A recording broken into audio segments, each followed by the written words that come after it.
Hiparco mesmo procurou construir algumas tabelas do seno de um ângulo.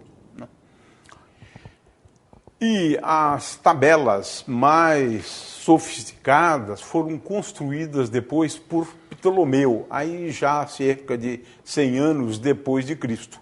Ptolomeu, no livro dele, o Almagesto, ele coloca uma tabela de cordas ou de senos, variando de meio em meio grau, ou seja, uma tabela que deve ter dado algum trabalho para ele elaborar essa tabela, mas de qualquer maneira essa tabela está no livro Almagesto. Era uma coisa que os astrônomos se preocupavam bastante, era com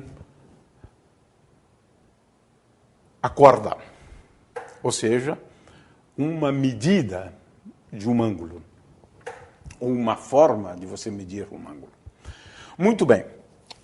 No entanto, quando a gente analisa tanto a definição de um ângulo, fazendo uso de um triângulo retângulo, quanto por meio da definição de corda, a gente não consegue realmente definir o cosseno de um ângulo maior do que π, ou do seno de um ângulo maior do que π. E como nós sabemos, o seno de um ângulo maior do que π, ele é sempre negativo. E, portanto, definindo por meio de cordas, nós, ou do triângulo retângulo, a gente não consegue estender o seno de um ângulo maior do que π sobre 2. Vamos fazer agora isso. Para tal, é importante que a gente recapitule o conceito de coordenadas cartesianas. Depois, nós vamos considerar um círculo unitário. Então, como é que nós introduzimos o conceito de coordenadas cartesianas? Consideramos um plano, um ponto, que nós consideramos ser um ponto de origem do sistema cartesiano, e um sistema cartesiano é um ponto adotado como origem e dois eixos designados como eixos y e x.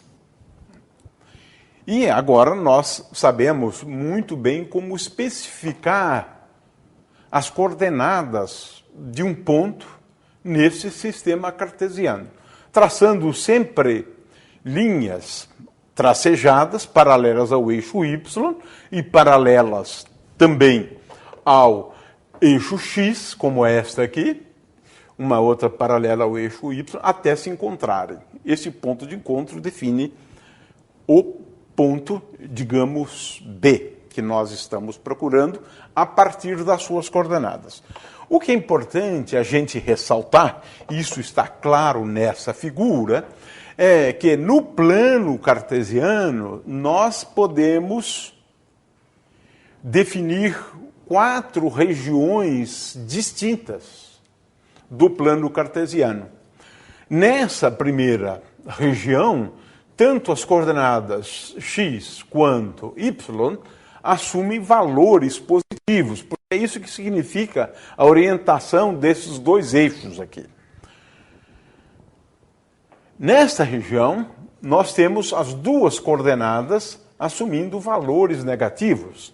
Nessa região, x é positivo e y assume valores negativos, o que ocorre ser o oposto nesta outra região aqui. Isso é importante para a gente poder entender os sinais da função seno quando o ângulo θ varia de 0 a π, depois de π até 2π. É isso que nós vamos estar interessados. Ou seja, é entender essa questão dos sinais, tanto do seno de um ângulo quanto do cosseno do mesmo ângulo. E para isso é importante a gente recapitular esses conceitos sobre coordenadas cartesianas e os sinais das coordenadas cartesianas nessas 4 regiões que ficam divididas pelos 2 eixos, x e y. Muito bem. O fato é que um ponto qualquer no plano, ele tem sua posição inteiramente caracterizada por essas 2 coordenadas, x e y.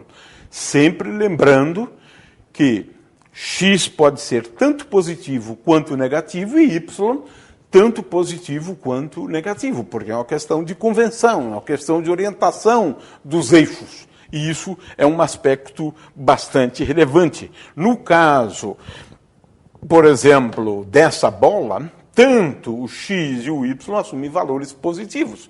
A mesma coisa em relação a essa bola. No entanto, se ela estiver numa outra posição, ela pode ter valores tanto de x e y negativos. Ou uma combinação dos dois. Esse é um aspecto que é importante se chamar a atenção.